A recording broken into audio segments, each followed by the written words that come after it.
E em representação da ACRA está connosco esta tarde a Carolina Aguiar. Muito boa tarde, bem-vinda uma vez mais ao Açores hoje. Carolina Aguiar, daquilo que ouviu dos açorianos neste Vox Pop, as noções são corretas para se poder poupar algum dinheiro? Começa-se a perceber onde é que se pode ir poupar algum dinheiro do final do mês? Boa tarde, obrigado uma vez mais pelo convite para cá estar. Sim, algumas das dicas que foram dadas pelos consumidores que ouvimos no Vox Pop são de facto válidas. A palavra-chave para a elaboração do orçamento é organização e de facto as pessoas referiram várias vezes isso. Temos que ser contidas, temos que organizar, temos que saber onde gastamos, fazer a lista, escolher os produtos mais baratos e isso é a regra-chave, portanto fazer a contenção. Uma das regras-chaves para a elaboração do orçamento, que é a organização, temos também a consumidora das 7 cidades falava não gastar mais que aquilo que ganhamos, sabemos aquilo que temos. Portanto, de um lado, quando podemos saber quais as nossas receitas e a partir daí então elaborar o orçamento, sabemos aquilo que nós podemos efetivamente gastar.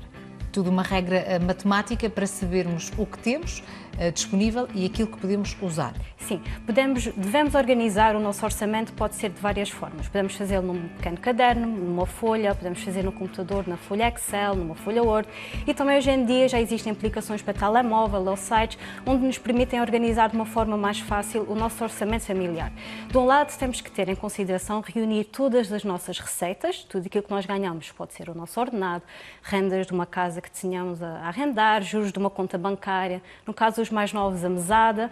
E do outro lado temos que reunir todas as nossas despesas, temos que nos sentar, ver onde gastamos, o que é que gastamos e depois ver qual a diferença que nós obtemos, ou seja, ver qual o nosso saldo, que esperamos que seja sempre positivo. E se for positivo, temos melhores condições para poder poupar algum dinheiro. Exato. Depois, nessa correta organização do orçamento que referiu a Carolina Aguiar, conhecendo os nossos rendimentos brutos e líquidos, é também importante sabermos essa distinção. Qual é a diferença quando falamos dos rendimentos entre brutos e líquidos e também fixos e variáveis? Exatamente. Quando elaboramos o orçamento, também temos que ter em consideração nas nossas receitas, saber aquilo que ganhamos e saber distinguir dos nossos rendimentos quais o valor bruto e o líquido, considerar o líquido e também quais os rendimentos que são fixos e os que são variáveis e não devemos contar com estes últimos. Estes últimos podem ser prendas de aniversário, podem ser alguma gorjeta que recebamos, algum presente que alguém nos dê, algum avó, portanto nós não devemos contar com esse dinheiro para despesas fixas que tenhamos. Podem surgir. Exato, devemos utilizá-lo para reforçar a nossa poupança, que depois pode servir uma poupança a longo prazo ou para comprar algum bem que nós estejamos a precisar. Ao nível das despesas, elas estão organizadas em várias categorias, conforme também a necessidade e a urgência.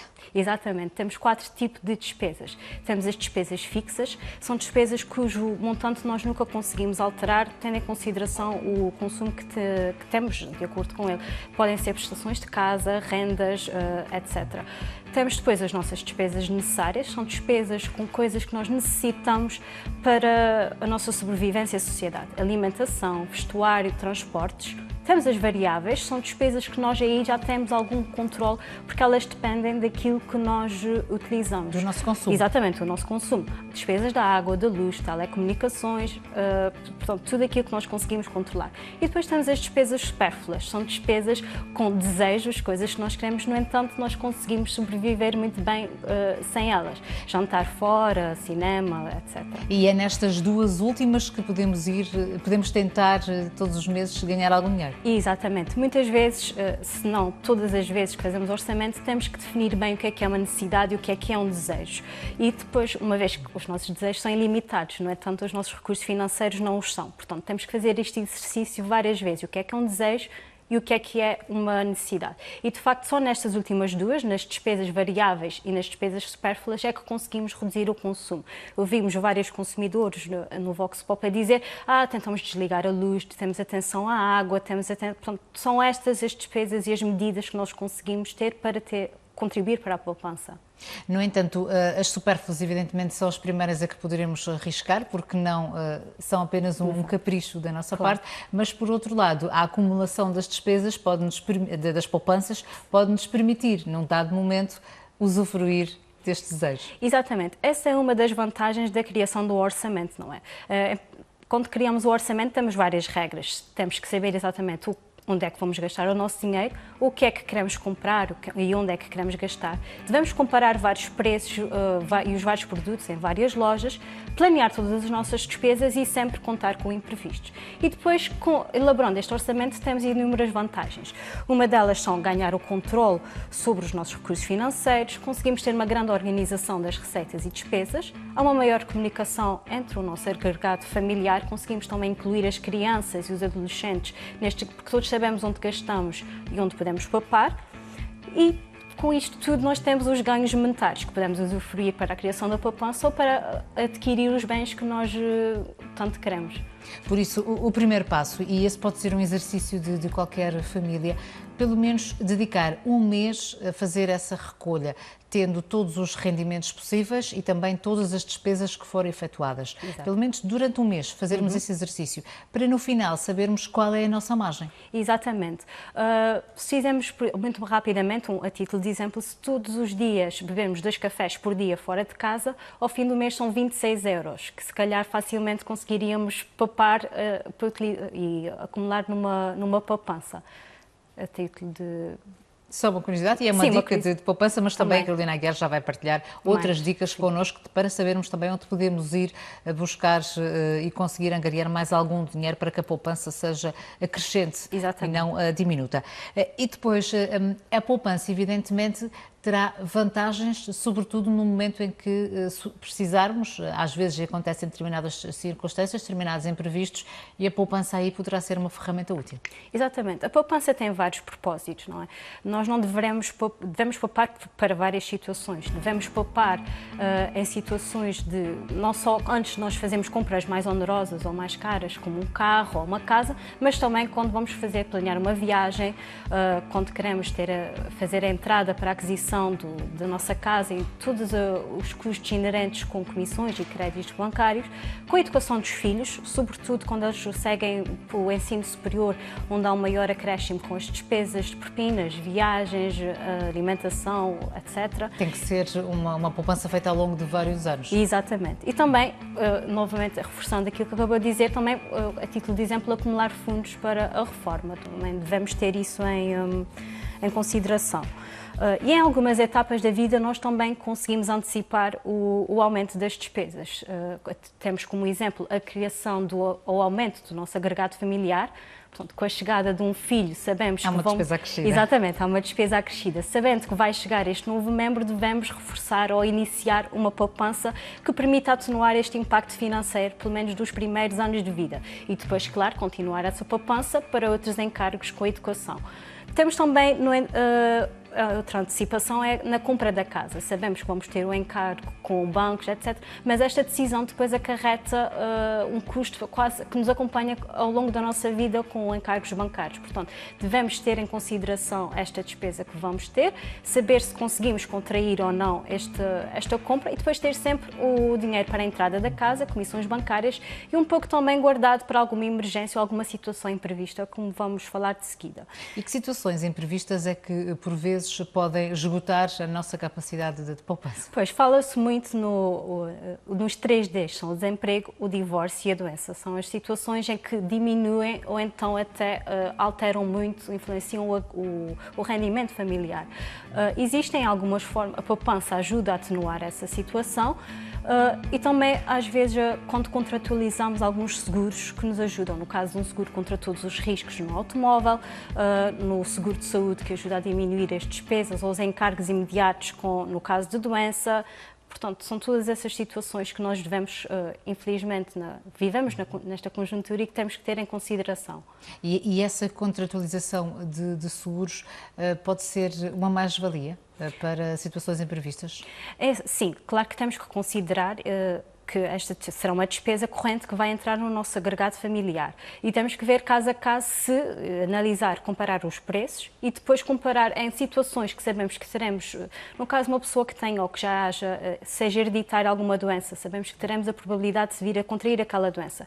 Poderá ser uma vantagem, porque sabemos que podemos vir a ter a possibilidade de ter essa doença. No caso de termos crianças pequeninas que têm que ir ao pediatra várias vezes, podemos atenuar o valor do seguro, não é? Exatamente, é uma garantia, ou dentistas, etc. Portanto, um seguro de saúde ajuda sempre a diminuir o encargo mensal. No entanto, isto só deve ser considerado se a pessoa tiver condições financeiras mensais para incluir esta despesa no seu orçamento familiar. Se o orçamento, se incluir essa despesa, não permitir fazer uma poupança no fim do mês, se calhar deverá-se considerar 2 vezes se devemos contratualizar o seguro ou não. Exatamente. E aí, nesse caso, pensar-se em outras alternativas para se poder poupar para estes imprevistos. Exato. E agora, Carolina Aguiar, também de acordo com a sua experiência, onde é que nós podemos, de facto, poupar? Que dicas é que tem para partilhar connosco? Temos várias dicas. Uma delas, já reforcei, temos o exemplo do café.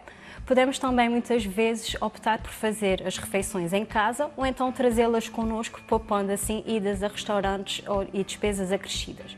Quando vamos ao supermercado, devemos levar sempre uma lista. Isso impede-nos de fazer compras desnecessárias e ficamos focados naquilo que exatamente necessitamos de comprar, ou seja, as nossas necessidades reais. Também devemos, quando vamos ao supermercado, aproveitar os talões, os cupons para fazer para fazermos os descontos. Se não houver nenhuma indicação em contrário, podemos optar por medicamentos genéricos. Se houver indicação médica em contrário, não devemos considerar esta hipótese. Devemos fazer férias fora da época alta, foi o que uma das consumidoras do Vox Pop estava a referir. Veio em outubro em vez de vir no verão. Conseguimos obter uma poupança até 60% do valor das férias. Temos também, quando formos fazer as nossas compras, devemos aproveitar os legumes e as frutas da época, conseguimos poupar mais de metade do valor e garantimos assim uma alimentação variada e equilibrada do ponto de vista nutricional. Podemos aproveitar os saldos para comprar roupa do ano seguinte e não só, portanto já planeamos à frente aquilo que vamos precisar ou não. E até poder antecipar algumas compras também de aniversário ou de Natal, aproveitando os saldos. Exatamente, poupar e aproveitar essas promoções. Outras dicas, aquilo que já não usamos podemos vender, ou aquilo que não conseguimos vender podemos trocar com alguém. Devemos reavaliar os nossos serviços de TV cabo, de telecomunicações, no banco pedir uma reavaliação das nossas taxas de juros e até também pedir para reavaliar os nossos seguros, caso tenha contratualizado seguro de vida no banco, reavaliar esse valor desse seguro de vida, porque já passaram alguns anos, portanto o valor do seguro já não será o mesmo. E também proteger-nos do marketing agressivo, das vendas porta a porta, em que quase que nos impingem para comprar. Não temos tendência a comprar por impulso. Exatamente, tentar reduzir ao máximo, para promovermos uma grande poupança. E na sua opinião, como também temos a facilidade de usar o cartão de multibanco para os nossos gastos, por isso às vezes podemos não conseguir ter o controle efetivo, ter uma conta poupança ou uma conta para a reforma, que é, entre aspas, uma obrigação mensal onde depositamos algum dinheiro, pode ser uma forte aposta na poupança? Sim, é uma forte aposta e também impede-nos de cair na tentação de utilizar aquele dinheiro. Não é como se tivéssemos o dinheiro no milheiro e não conseguimos tocar nele. De facto, ainda hoje estive na escola e houve dar uma sessão de formação relativamente à poupança e também houve esse cuidado de ensinar isso de dar esse exemplo às crianças. O cartão multibanco não tem dinheiro ilimitado, não é? Utilizamos para levantar dinheiro da conta, mas aquele dinheiro chega e tem um fim. Portanto, é preciso perceber que o dinheiro não é virtual, tem um valor e depois chega a um fim se nós não tivermos cuidado. E começar essa educação também desde criança. Sim, desde criança. Incluir as crianças nas decisões e no planeamento do orçamento familiar. Se todos tiverem em consideração que, juntos e com pequenas atitudes, conseguimos ter grandes ganhos, toda a família ganha. Aquele dinheiro de poupança pode servir para umas férias, para uma compra de algo que queiram, portanto, todos ficamos a ganhar. O investimento tem sempre uma compensação. Muito obrigada, Carolina Aguiar, pela sua presença no Açores hoje. Uma boa tarde. Obrigada. Partilhamos consigo várias dicas para poder poupar e assim reforçar o orçamento familiar. Se tiver outras dúvidas, também pode contactar a ACRA para sugestões adicionais. E é com esta mensagem que nos despedimos. Estamos novamente amanhã às 5. Até lá, boa tarde.